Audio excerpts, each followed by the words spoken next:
Welcome to NewsNation, my brothers and sisters. This is where right and left come to try to be reasonable. Oh, it's getting tougher, isn't it?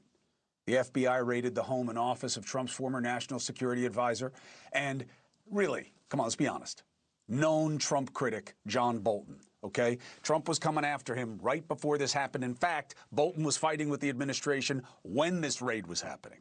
Is it not related? Well, if you don't want us to think that, you better do a better job of explaining what happens, because that Bolton's places were raided is the only fact we really know, which would make it a fact, okay? Everything else is kind of a guess. It's also the only aspect of this situation that is agreed on by the crazy on the right and the crazy on the left. Because on social media, instantaneously, there were two apparent and insistent conclusions, okay? This is payback for lawfare against Trump. Now his enemies will pay. Like the ultimate two wrongs makes abuse of might right. The other is no. This is completely baseless. And it's proof that Trump is an authoritarian and is going to do it everywhere. Both are fact-free and faithless. Why faithless? Because it just proves you're just about the other side being worse. You're not about better. You're not about being any better than what you oppose. Not with those kinds of takes. Every night I say this is the place where we come to try to be reasonable. Let me remind myself what that word means, okay? Move up so I can define it correctly out of the dictionary. Thank you, Mr. and Mrs. Prompter. A reminder of what the word means. Reasonable, Latin, okay, rationis, meaning not based on irrational or extreme thinking. Let me tell you something, okay? People in my position are not going to say this. It has never been easier to be a reasonable voice in this public society. Not more than right now. However, succeeding has never been harder. Because what you want, what you absorb, what you watch. Now, is it fair to say you? No, because you sought out NewsNation and you oversample independent critical thinkers. But this is what's going on around us, okay? What resonates is what provokes. The algorithms pick it up. These people are getting paid on it. They put their ads next to it. All the pod people know it. All the independents know it. And that's why they're feeding you things that will trip the algorithm. And that's all they're feeding you, okay? If you don't pick a side, and you don't weaponize whatever you can, just like the Bolton raid, cherry-picking, perverting to persuade, you're nobody. You're nowhere. I am constantly in trouble with one side or the other. My kids are harassed. My wife is harassed. My family is harassed. My friends are harassed by these fools that fade every time they're in my face. Why? Because you've got to pick a side. Because we're all fringe all the time. And I keep saying to these people, there is a side. Our side. Not the powerful only, not the few, the many, the majority in a constitutional republic. That is patriotism. That is all you need to be, said George Washington with the help of Madison and Hamilton in writing his farewell address. Be a country, that is all. We are doing the opposite, and we can get through nothing because of it. We are so vulnerable. You people who are looking and taking up the proxy of people in Gaza and painting Israel as the great white oppressor and looking at Ukraine and Putin and thinking like, oh boy, let's mess with that. We are the weakest of all of them in the mix because we are completely divided as a society. Israel's not divided on itself. By the way, people in Gaza aren't really divided on itself. They don't want Hamas. They're just under the yoke of oppression. People in Ukraine, I've never seen anything like that before. Those people are given blood and treasure, and they're doing it readily for their country. And Russia, you don't see them trash talking one another, do you? Mostly because it's not allowed. But you don't see it. Just us. Just us. Keep it in mind. But here's my prayer, all right? I don't care. I signed up for the criticism. And I want the fringes to know something. I want you both to die, along with the system that spawned you. And obviously, I'm talking about the entities, the dynamic, not the people, all right? I don't do anti-people. I'm pro-people. I'm an optimist. I'm a ridiculous optimist. That's why I do this maddening, unsatisfying, unrelenting job. It's not the money. Thank God, I don't need the money. It's the sense of purpose that you can get by doing this. And if that means that I have to have the people who are going to be popular attacking me at all times, then fine. Because here's what I know that they don't seem to recognize. They are on the dying end of this dynamic. Independents are growing. They are the fastest growing part of the electorate. And that is true, red, blue, moving, white, black, any color you want, any creed you want, any economic strata you want. We are all moving that way. And that's my hope. That is my faith-based recognition. When I saw this Bolton thing go down exactly as I knew it would go down. When that Maxwell tape came out, Ghislaine Maxwell, and we'll talk about that tonight, and she says exactly what I told you she would say, and it gets treated exactly the way, hold it there, I told you it would. So what do we know about Bolton? Nothing. And why is that not okay this time? Okay, well, you never know. Well, but they don't always act this way. We're told, oh, yeah, it's about classified information. Like the menus are sometimes classified out of the White House. What is this really about? Classification, you know, is not impressive to me, okay? So, well, it's actually more about that, and it's about foreign and who he may have given to or what, and the CIA, and they gave the FBI a little bit of a look into what it could have been that he could have. You know what that sounds like to me?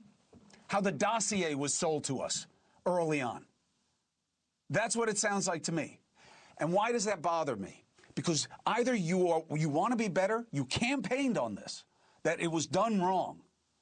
And now this feels the same, and you know that, and you can correct it, but you haven't. And I gave Kash Patel and Dan Bongino grace after Epstein.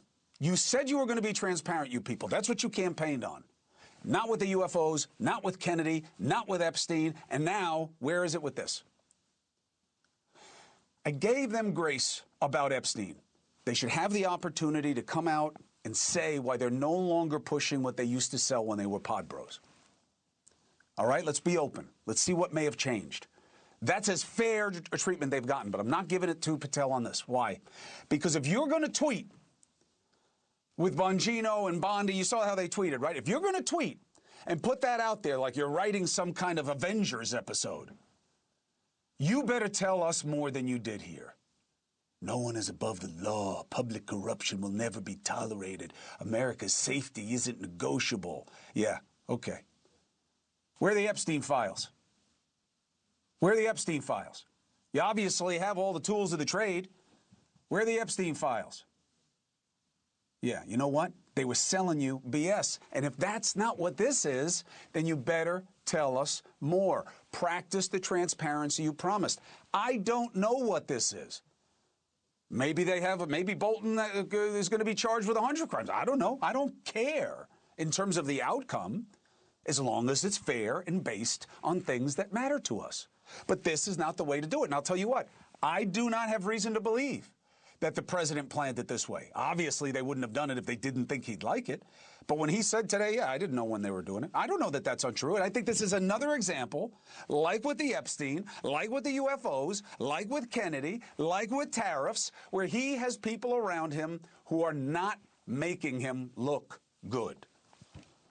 The campaign promised transparency. They haven't done it. The campaign said the time for lawfare was over. If that's not what this is, because you know that's how it was going to be seen, you should have told us. Oh, but then he would have run away. You tell me the last time we've seen an FBI raid yield things in one of these political investigations that was meaningful. Oh, well, they got 2 different judges. True. And I have to believe those judges know we're going to look them up because these are controversial. But it is the lowest standard of legality in our system. Probable cause. What does that mean? There's a fair chance that if we do this search, we may find proof of criminality. Based on what? Oh, the affidavit. Of who? Of one of the feds. Oh, okay. I mean, it's a pretty low bar, let's be honest, by design. But they had to sign off on this, so there may be something. I'm open to it. You have to be open to it. But if you say you want to be better, you should practice it, and that's not what this was. This flies in the face of what you said you were going to be. And I think that matters. Unless you just believe that you didn't mean what you promised, or that MAGA's just going to swallow whatever you feed it. But you learned with Epstein that that's not true. Here's the reasonable assessment. We don't know what this is, so don't say you do. And I don't know what they mean by classified documents. Again, could be the menus. And don't say that you didn't say this during Mar-a-Lago. Mar-a-Lago was totally different, okay? For all we know, they just did what they always do, which is surprised Bolton on this. It's not what Mar-a-Lago was. I covered it in real time. I was reporting on it in real time. It was stupid for the feds to go in like that. They took the bait. Trump and his attorneys, they went to them multiple times, asking them to cooperate, asking them to just, let's do this. They did not want to go this way. Trump played them, in my opinion, and played them well to his advantage. But Mar-a-Lago was not what they do to most people. It was the opposite, okay? Now, I'm not saying I liked the raid. I think it was a waste. I think the whole scenario was a waste. I think the impeachment processes were a waste because they were never going to lead to removal. And the idea that they were about a higher principle, we're not about any higher principles. You don't believe they're about any higher principles. But don't say this was Mar-a-Lago, and don't say you were quiet during Mar-a-Lago. I wasn't. I said exactly what I just told you here. That this was a waste of time, and that this is what did he think was going to happen? He wanted his attorneys to keep pushing them and say, no, we're not going to help you. What did you think was going to happen? He just made a calculation it would work out in his political advantage, and he was right. Trump's attorneys were involved in that. I don't know that Bolton's were here. Nobody has said that to us. If there's something there, tell us more than we usually get, because we need more than we usually do, because we don't trust anymore. And you're one of the guys who told us not to trust. And then you went into the position of power that you asked to have so that you could restore trust. Then you didn't do what you said you would do. Not with the UFO stuff, not with the Epstein stuff, not with the Kennedy stuff, and then not with this. And I'm talking about Patel. I'm talking about Bondi. Why aren't you talking about Trump? Because they're doing this stuff for him. And they sold themselves too. We don't know what happened here. All I know is that the judges signed off on the searches, but that's a low bar. And, you know, if it's real, great. Good. Go after him. Go after everybody. You know, I mean, whatever works to get us to a better place. Thank you for watching. Subscribe below and download our NewsNation app right now on your phone, and you will get fact-based, unbiased news for all Americans.